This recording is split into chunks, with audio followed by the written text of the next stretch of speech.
যেই সমস্যা সংকট, মুসলিম উম্মাহ আজকে আমরা যেই সংকটে নিপতিত, তার সবচেয়ে বড় গভীর জায়গাটাই হলো যে আমাদের অনৈক্য, আমাদের মধ্যকার পারস্পরিক মতবিরোধ। বারংবার আল্লাহ পাক রব্বুল আলামিন আমাদেরকে তাকিদ করেছেন কোরআনে কারীমের মধ্যে, ওয়াতাসিমু বিহাবলিল্লাহি জামিআন ওয়া লা তাফাররাকু। ঐক্যের জন্য আমাদেরকে তাকিদ করা হয়েছে। আমাদের মধ্যে ইসলামের যে অনন্যতা, ইসলামের যে সৌন্দর্য, সেটা হলো যে এখানে মতবিরোধের, মত পার্থক্যের সুযোগ রাখা হয়েছে। মত পার্থক্য তার আপন জায়গায় থাকবে। ইসলামের যে মূল ভিত্তি, বুনিয়াদ, কোরআন এবং হাদিস, সেখানেই মুসলমানদের মধ্যে শাখাগত বিষয়ে মত পার্থক্যের জায়গা রাখা হয়েছে, অবকাশ রাখা হয়েছে এবং এটাকে উৎসাহিতও করা হয়েছে। কিন্তু মৌলিক জায়গায় মুসলমানরা যেন তাদের অভিন্ন স্বার্থের ক্ষেত্রে তারা যেন ঐক্যবদ্ধ থাকে, সেটার প্রতিও তাকিদ করা হয়েছে। ইসলামে ঐক্যের যে বুনিয়াদ বর্ণনা করা হয়েছে কোরআনে কারীমের মধ্যে অত্যন্ত দ্ব্যর্থহীন ভাষায়, সেটা হলো ওয়া আহলাল কিতাব তাআলাউ ইলা কালিমাতিন সাওয়াইন বাইনানা ওয়া বাইনাকুম আল্লা না'বুদা ইল্লাল্লাহ ওয়া লা নুশরিকা বিহি শাইআ। অর্থাৎ তাওহীদের ভিত্তিতে যে ঐক্যের যে বুনিয়াদ আল্লাহর কোরআন কায়েম করেছে, যে সেখানে অমুসলিমদেরকে পর্যন্ত, যারা আহলে কিতাব, তাদেরকে পর্যন্ত ঐক্যের একটা জায়গায় আহ্বান জানানো হয়েছে।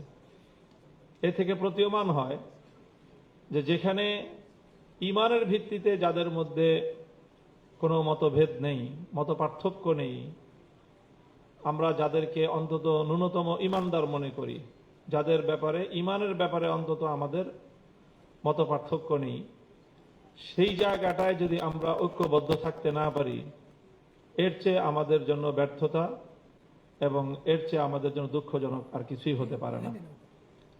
যখন সারা পৃথিবীতে মুসলমানদেরকে ছিন্ন ভিন্ন করার জন্য সকল ষড়যন্ত্র এবং সকল ষড়যন্ত্রকারীরা ঐক্যবদ্ধ, তখন আমরা যদি ইসলামের নিশানকে, ইসলামের ঝান্ডাকে সমুন্নত করার জন্য ঐক্যবদ্ধ থাকতে না পারি, ইতিহাস আমাদেরকে ক্ষমা করবে না। আল্লাহ এবং তার রাসূলের কাছে, এই উম্মার কাছেও আমাদেরকে দুনিয়া এবং আখিরাতে জবাবদিহি করতে হবে। সেই জবাবদিহিতার জায়গা থেকে আমি দীর্ঘদিন ধরেই এই স্বপ্ন লালন করি, আমি আমার ক্ষুদ্র জায়গা থেকে, আমি ছোট্ট মানুষ হিসেবে, যে আমাকে আল্লাহ যদি কখনো ভূমিকা রাখার সুযোগ দান করেন, তাহলে আমি বাংলাদেশে সামাজিক এবং রাজনৈতিক জায়গায় আমরা যতগুলো স্কুল অফ থট অনুসরণকারী, বিভিন্ন আনুষঙ্গিক শাখাগত মত পার্থক্য সহ আমাদের যতগুলো ধর্মীয় কমিউনিটি আছে, সবগুলোকে অন্তত রাজনৈতিক জায়গায় ঐক্যবদ্ধ করে বাংলাদেশে রাষ্ট্র ব্যবস্থায় ইসলামকে বিজয়ী করার জন্যে এবং একটি ইসলামী রাষ্ট্র প্রতিষ্ঠার জন্যে আমরা যেন কাজ করতে পারি, সেই জায়গাটায় আমি নিজে ব্যক্তিগতভাবে ভূমিকা রাখার জন্যে দীর্ঘ প্রায় বহু বছর ধরে আমি আমার তিল তিল করে স্বপ্ন লালন করে চলছি। 2013 সালে প্রায় 3 মাসের জন্য যখন আমি কারাবন্দী হই, তখন কারাগারে নির্জন সেই সময়টাতে আমার মধ্যে এই চিন্তাটা খুব বেশি বদ্ধমূল হয় এবং আমি তখন সুনির্দিষ্ট টার্গেট এবং সুনির্দিষ্ট একটা লক্ষ্যমাত্রা নির্ধারণ করি যে এটা নিয়ে আমি কাজ করব। আলহামদুলিল্লাহ, এক যুগের ব্যবধানে বাংলাদেশে ত্রয়োদশ জাতীয় সংসদ নির্বাচনকে কেন্দ্র করে গোটা জাতি যখন একটা স্বপ্ন দেখছিল ঐক্যবদ্ধভাবে ইসলামের ঝান্ডাকে সমুন্নত রাখার, তো সেই জায়গাটাতে আল্লাহ পাক আমাকেও কিছু ভূমিকা পালন করার সুযোগ দিয়েছেন।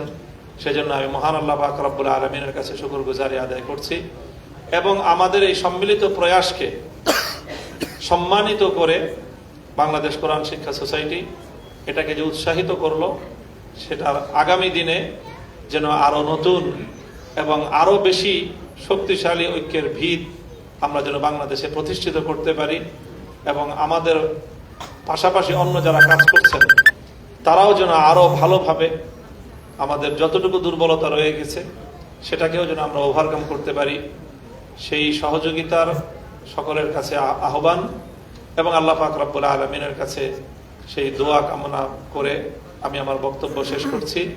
বাংলাদেশ কোরআন শিক্ষা সোসাইটিকে আল্লাহ পাক কবুল করুন এবং প্রতিটি ভালো কাজে এভাবে উৎসাহিত করার, সহযোগিতা করার, এনকারেজ করার জন্য এই প্রতিষ্ঠানকে আল্লাহ পাক দিন দিন উত্তরোত্তর আরো উন্নতি এবং সমৃদ্ধি দান করুন। ওয়া আখিরু দাওয়ানা আলহামদুলিল্লাহি রাব্বিল আলামিন। আসসালামু আলাইকুম ওয়া রাহমাতুল্লাহ।